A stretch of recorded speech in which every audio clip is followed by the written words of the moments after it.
Saudara-saudariku, umat Kristiani dimanapun Anda berada, baik yang sepuh, muda, dan anak-anak, salam jumpa dan berkah dalam, ya, shalom. Ya, pada kesempatan ini saya ingin mengajak Anda sekalian untuk menanggapi kehadiran Tuhan di tengah-tengah kita pada saat ini, yang ingin menyapa Anda, ingin memberkati Anda. Kita buka perjumpaan kita dengan membuat Anda kemenangan Kristus. Dalam nama Bapa dan Putra dan Roh Kudus. Amin. Kita membuka hati terlebih dahulu bagi sapaan Tuhan untuk kita hari ini dari Injil Santo Matius bab 5 ayat 43 sampai dengan ayat 48.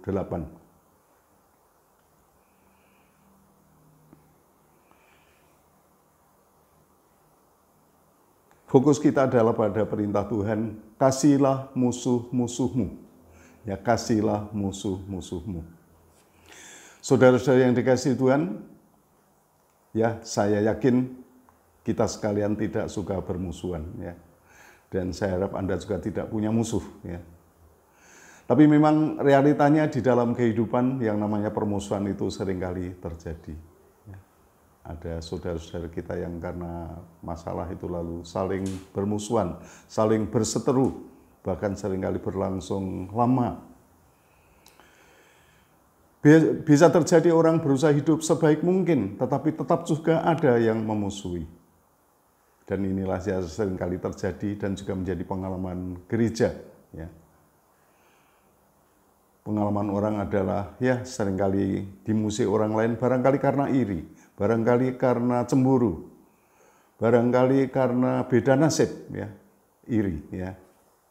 Lalu orang memusuhi yang lain, memusuhi saudara yang sukses.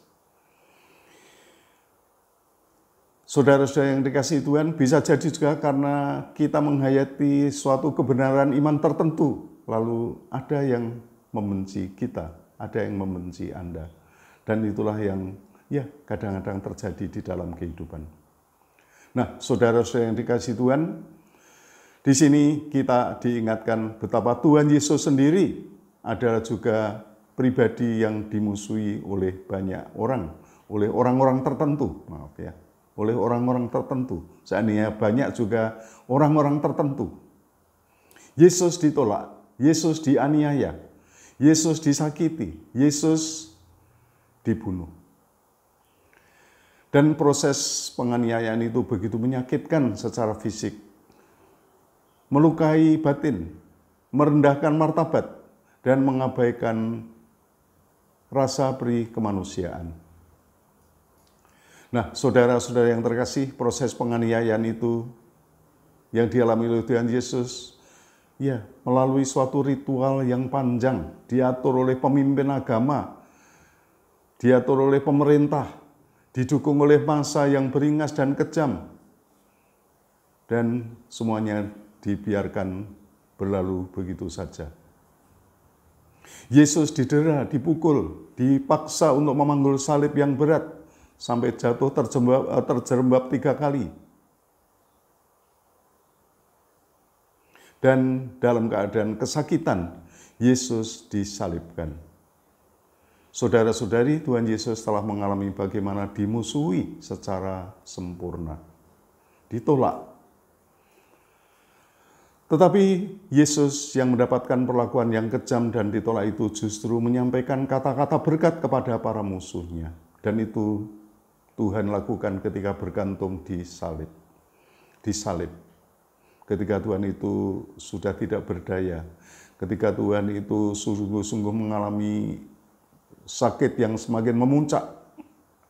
Ketidakberdayaan karena siksaan dan karena aniaya. Di sanalah Tuhan itu justru mengatakan kata-kata berkat. Ya Bapa, ampunilah mereka, sebab mereka tidak tahu apa yang mereka perbuat. Ya, Lukas 23 ayat 34. Luar biasa bukan saudara? Luar biasa. Luar biasa sekali. Yesus mengampuni musuh-musuhnya dan memohonkan ampun kepada Bapa. Yesus inilah yang sekarang ini memerintahkan kita semua. Kasihilah musuh-musuhmu. Berdoalah bagi mereka yang menganiaya kamu. Tuhan Yesus mengingatkan kita adalah anak-anak Bapa di surga. yang membuat mataharinya terbit bagi orang yang jahat, tetapi juga bagi orang yang baik. Hujan pun diturunkannya bagi orang yang benar dan bagi orang yang tidak benar.